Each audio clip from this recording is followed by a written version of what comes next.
Hello, guys and gals, and this is another episode of the Little Giant Book of Whodunits by Conrad, illustrated by Matt LaFleur.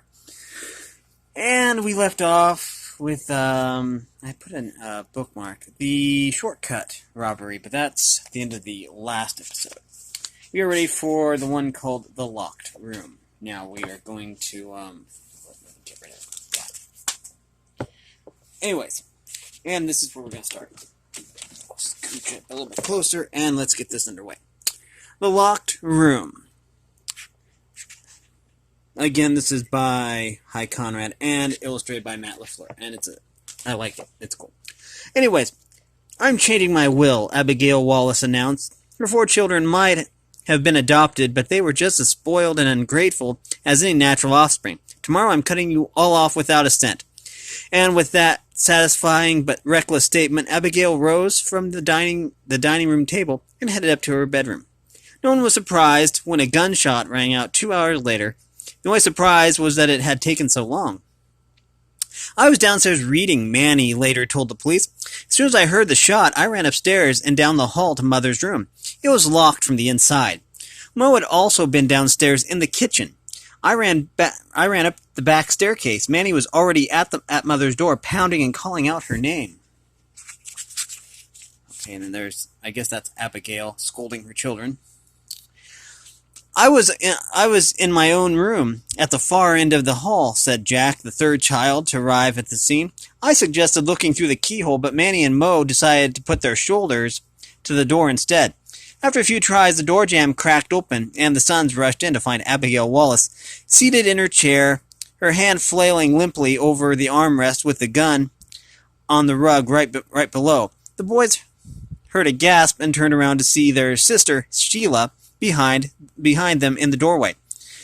I'd been on the 3rd floor, she later testified. I heard the gunshot but didn't know what it was. When I heard everyone running, I came down to the 2nd floor. They were gathered at Mother's door. Jack was looking through the keyhole. Manny and Mo shooed him away and started ramming the door. I just stood there. Only after they busted the door open did I come out of my daze and follow them in. Faced with the locked room, the police were all prepared to call it suicide until they heard about the will. Then they reviewed the evidence and arrested a suspect. Who done it, and how did the killer arrange the locked room? Let's see, the answer is on page 324. Let me quickly grab this. 324. Oh, I don't have to keep... Okay, 324. Here we go. The locked room. Sheila testified that Jack looked through the keyhole. According to Jack, however, he made the suggestion but didn't have a chance to act on it before his brother started ramming the door. Sheila may have been in a position to hear Jack talk about the keyhole spying, but she didn't actually see him do it. The most likely place for Sheila to have heard Jack was from inside the bedroom itself. Sheila killed her mother, set up the suicide, then hid behind the door. After the boys broke in, and she emerged from hiding, making it look as if she just arrived. Okay. Next we have the Timely Alibi. The murder occurred in the wee hours of the morning on the last Sunday of October and looked like a professional hit.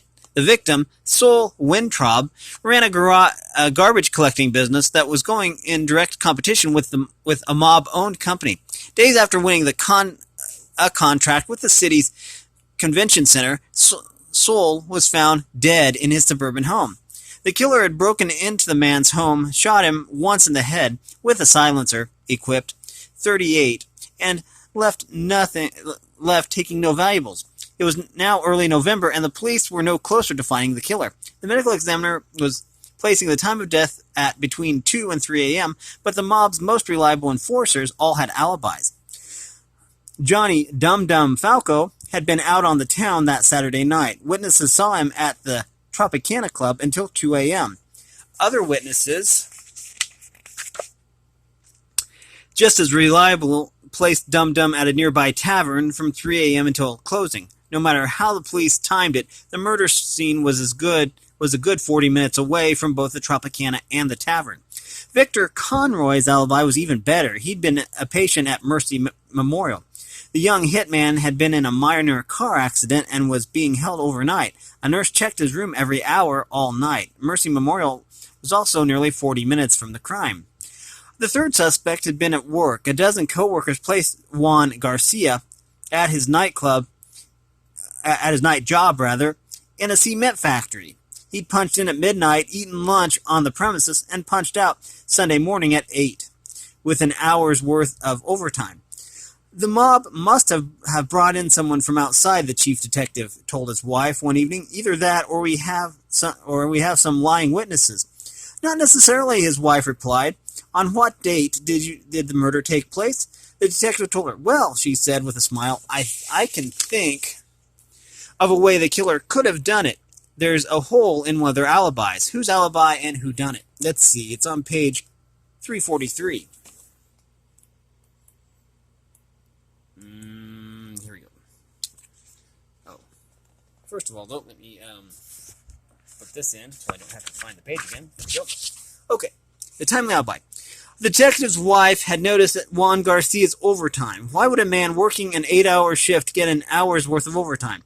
That's why she asked about the date and time of the murder. The last Sunday in October is when most parts of the United States switch from daylight savings time to standard time. When the clock struck 2 that morning, it was suddenly 1 o'clock again. The extra hour affected only one alibi. Instead of having one free hour, Johnny Dum Dum Falco now had 2. Plenty of time to get from the Tropicana to the victim's home and then to the tavern. Okay. Next we have a Chinese Lie Detector. When the emperor rose on that April morning, he immediately noticed the silence. There's no cricket. Where's my cricket? He demanded. The servants of the bedchamber checked all the usual places, but the cricket was gone, and so was the jeweled cricket box. The entire royal court was thrown into turmoil until the chirping pet was finally found, housed in a lowly bamboo box and hid in the corner of a public garden. The emperor was both relieved and outraged. How dare someone steal from me? He ordered the captain of the palace guard to find the still missing box and the culprit. Finding the box was easy. Lu Ping, a nearsighted gem dealer, bought it from a palace servant and only realized later what he had purchased. With the most abject apologies, he returned it to the emperor. I don't know if I can recognize the man who sold it to me, he said with a squint. I'll do my best. From the gem dealer's description, the captain narrowed down the suspects to 3, but the dealer couldn't make a positive identification, and none of the 3 would confess. Hang them all, the emperor commanded. That was when the court wizard intervened. I can discover the guilty servant, he boasted. Bring the 3 and come to the public garden. The wizard led the way to the spot where the cricket had been found. He ordered each suspect to cut a stalk of bamboo. Then the wizard planted the stalk in the hard earth, making sure that each one stuck up the same height from the ground. By dawn tomorrow, he announced in solemn tones, the stalk of the guilty man will grow by the length of one finger joint. By dawn the next day, the wizard had kept his word. He had discovered the identity of the guilty servant. How did the wizard do it? Solution on page 307. Okay, now wait a minute. First of all, we're going to do this.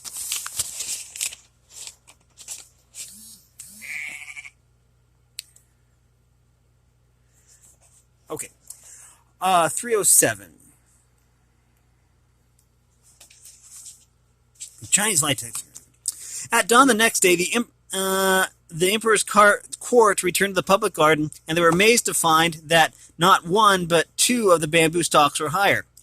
Were there 2 thieves? The captain wondered out loud. Okay, let's see. No, just one, the wizard replied. Arrest the man with the shortest stalk. He was the only one with the reason to fear my magic. Thinking that his own stalk would grow, he sneaked back here in the middle of the night and cut it 1 finger joint shorter. Okay, next up we have the Brothers Ilirium. The Brothers Ilirium. It looks like there's a car going off the cliff there. A church choir was picnicking in a rest area near Pine Gorge, and when they heard the distant squeal of tires.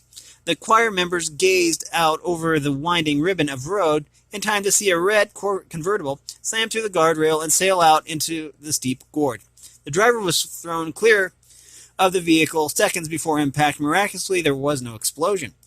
The highway patrol found the bloodied body of Mike Ilirium smashed on the boulders. Inside the mangled car were several loose rocks, a tangle of broken branches, and more blood on the seat and dashboard. The Ilirium saga was well known to the area gossips. Mike had been engaged to a local beauty, then broke off the engagement when she confessed to having an affair with one of Mike's brothers. Nobody knew which.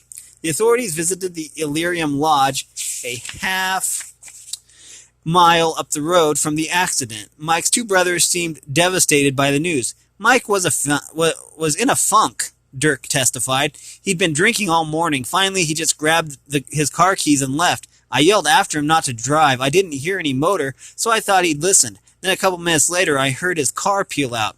I would have gone after him, but there was this playoff game on TV. I had no idea he'd killed himself. He'd kill himself. Roger Ilirium confirmed his brother's story. I was in the garage office working on my computer when I heard the front door slam. I looked out the window and saw Mike stumbling around the driveway. I went back to work until I heard the ignition. I looked out again and saw Mike driving off in his convertible, weaving down the road. I wasn't too worried until the highway patrol guy showed up. The police concentrated their investigation on one of the brothers and soon had a confession. Who done it and what made the police suspicious? Okay, the solution is on page 305. First things though, we put this in here like this, so we have the place marked. Okay. The Brothers Ilirium. The choir testified that Mike had been thrown before impact, and yet blood was found inside the car, indicating that Mike had been dead or injured before being thrown. The only person who testified to having actually seen Mike drive off was Roger, making him the prime suspect. So I guess that makes sense. Okay, next we have, let me find a page. From the accident, Mike. Okay. The Pre-Valentine's Day murder. Oh, I didn't realize that it had changed orientation. Okay, let me just check. I'm checking here. We're good through the Pretender's Ball 2. Okay. Just making sure. We do 8 of these at a time, and I just don't want to overdo it. Okay, the Pre-Valentine's Day murder. It was the day before Valentine's Day, and the police in the small college town were unprepared for any crime beyond the amorous escapades of a few undergraduates. Late that afternoon, a patrol car canvassed Oakview, a small off-campus apartment building.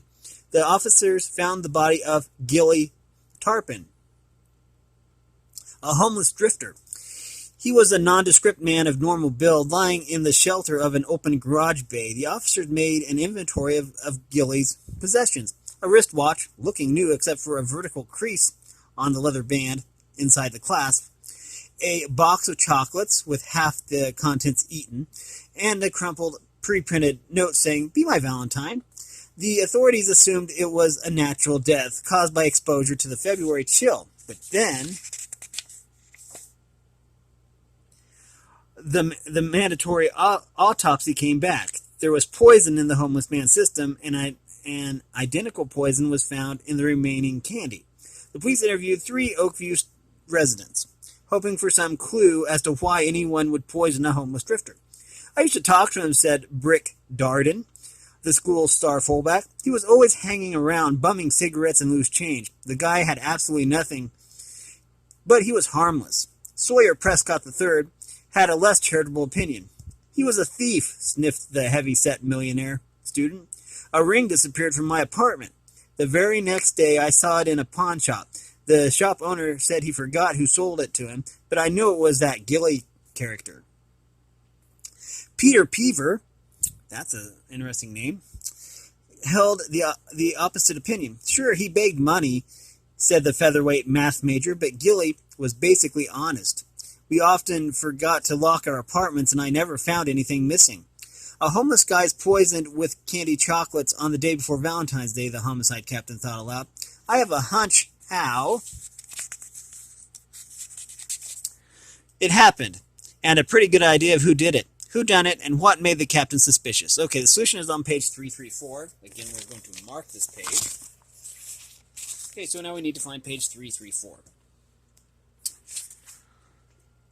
If the crime had occurred on Valentine's Day or after, there would be several possibilities, but since it happened on the day before, it's safe to assume that this man, who had absolutely nothing, stole both the candy and the watch. On examining the crease on the watch strap, the police determined that it belonged to a man with a narrower wrist. Peter Peaver was the only student to fit that description. Peter had been planning to send the poisoned chocolates to a girl who had spurned his advances, until Gilly snuck into his apartment and carried out his deadly theft. So, wow, that's kind of scary. Next is the real false alarm. I mean, that's like the real Slim Shady. Oh, no, now I'm going to have that song stuck in my head. Anyways, it's a good song. It's just, I don't want it stuck in my head right now. The real false alarm. The car alarm often goes off in hot, humid weather, Elliot Zeifer told the inspector from the burglary division. When it went off last night, I had no idea the car was actually being robbed. This has always been such a safe area. The detective looked around at the large homes and well-tended lawns and had to agree. Do you usually leave expensive necklaces out in the car? That was my fault, Inspector answered Elliot's sister Zelda. Zelda Zeifer, I like that.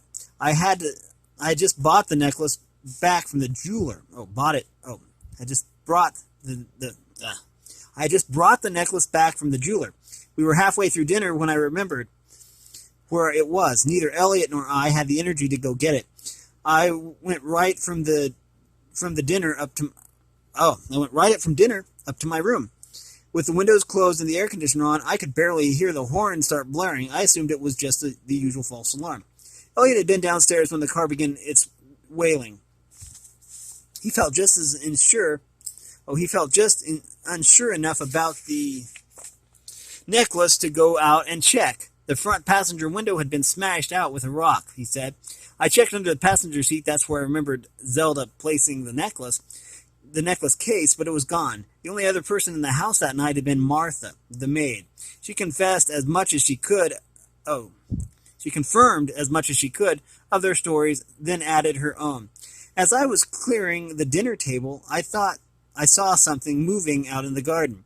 Usually when that happens, it's just my imagination, but I remember what Miss Zelda said about the necklace. I went out to the garden to look around. I was still there when the alarm went off. A few seconds later, I saw Mr. Elliot exit the patio doors to go check up on it. The police dusted for prints and came up with nothing. The passenger's door and seat had both been wiped clean. I guess we're dealing with a professional, a rookie cop suggested. We're dealing with an inside job, his boss answered, and I know who. Who done it, and how did he know?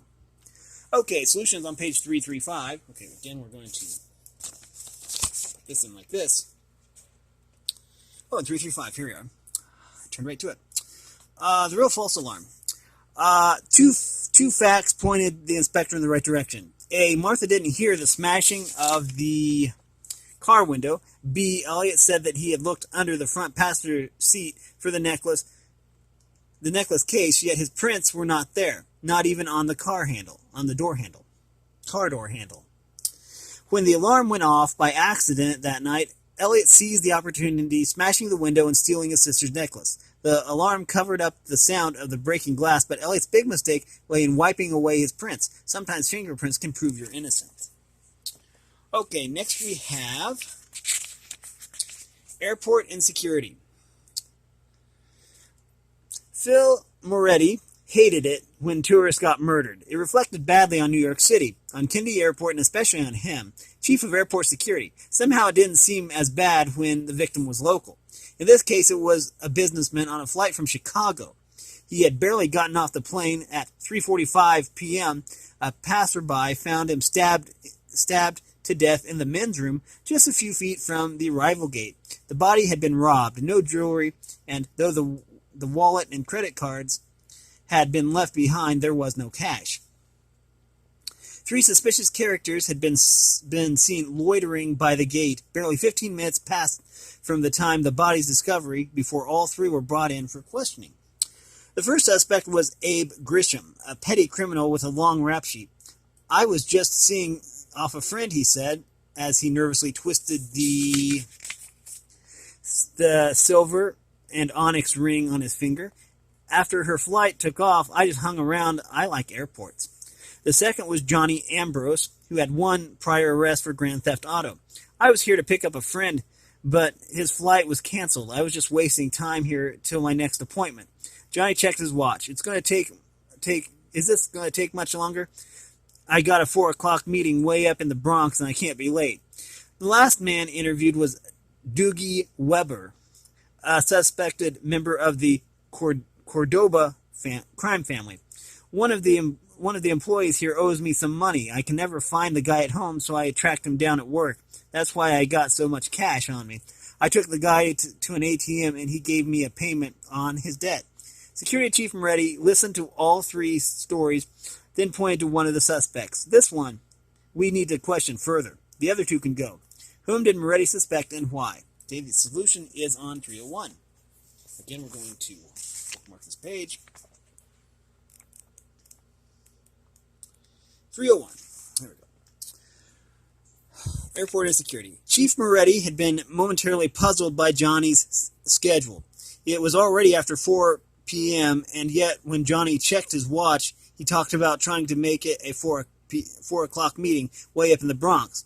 Then Moretti recalled a simple fact. Chicago is in a different time zone 1 hour earlier. If Johnny's watch was set on Chicago time, such a nervous mistake would have been understandable. Moretti looked at Johnny's watch and saw that it was indeed an hour behind. "If I'm not mistaken, this watch belonged to our murdered visitor." Let's check it out. Okay. And the last one in this episode is The Pretender's Ball Part 2. Okay, so let's read this one up. Last year's Pretender's Ball had ended in the tragic assassination of the Grand Duke. Despite the disaster, the Prime Minister insisted on going ahead with this year's festivities. One new concession was made to security. The ball would be held during the day, giving the secret police a clearer view of the proceedings. A bright sunny sky greeted the costumed revelers. As usual, they were searched. The rubber daggers piercing Julius Caesar's toga were allowed in, but only after a long argument. The cowboy handed over his plastic 6-shooter, but got to keep his rope, and Joan of Arc was permitted to keep her stake as long as it remained firmly tied to her. Security guards surrounded the new Grand Duke as he mingled with the guests in the festively decorated gardens.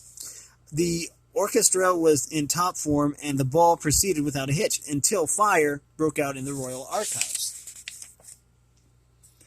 The Archives, a small stone building in a secluded corner of the palace grounds, held the tiny nation's most revered and highly flammable documents.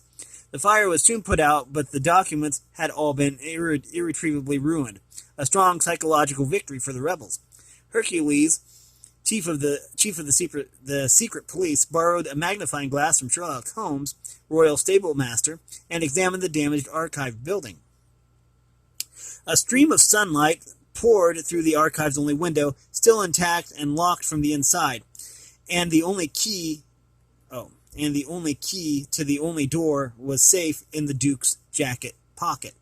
"The fire started from inside," Hercules moaned. "That much is clear, and yet no one could have gotten inside." Napoleon, the Prime Minister, gazed about at the assembled guests. "I can guess how it was done," announced the clever politician, "and only one person could have done it. Who done it, and how?" Solution on page 332. Let's check this out after we put a little bookmark in here. 332. Okay. 331. Okay, next page. 332. The Pretender's Ball 2. The Prime Minister knew there was only one sure way to start a fire inside a locked building, as long as the building had a window receiving direct sunlight. A lens could be used to focus light on any highly flammable object, such as an old document, and it works through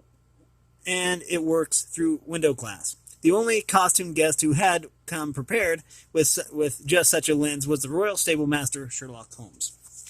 And that's going to conclude our reading of The Little Giant Book of Whodunits by Conrad and illustrated by Matt LaFleur. If you like this content, make sure you like and subscribe and ring the bell so you know when I upload. And if you want to support me in any way at all, make sure you check out the description. Thanks for watching, everyone, and have a great day.